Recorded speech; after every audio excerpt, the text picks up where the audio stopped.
Hello, welcome back to Think Big Digital. Today we are going to learn how to make realistic images with Leonardo AI.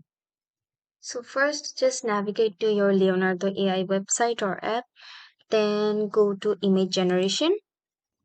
To create photorealistic images in Leonardo AI, simply input your desired prompt and select the photoreal option. So you can find the photoreal option on the left side of your Leonardo AI. You can see there is a photoreal option here. Just turn it on. Choose number of images you want to generate. Then the next step is to just put a very good prompt which can lead us to a realistic image. So for now, I will just type my desired prompt here. I will put a very simple prompt here.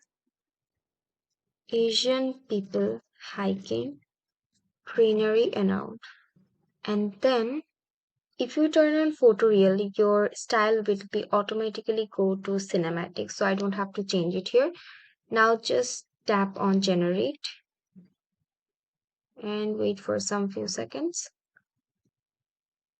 Then I have two of the images here. And as you can see, this is very realistic and you can actually use it in your projects in college or universities. Let's see the second one now. Now, I think among these two photo, I like this one here, so I will just download it. That's how you can easily download your photo. That's how you can download your realistic images from Leonardo AI. So that's it for today. Thank you for watching. See you in the next tutorial.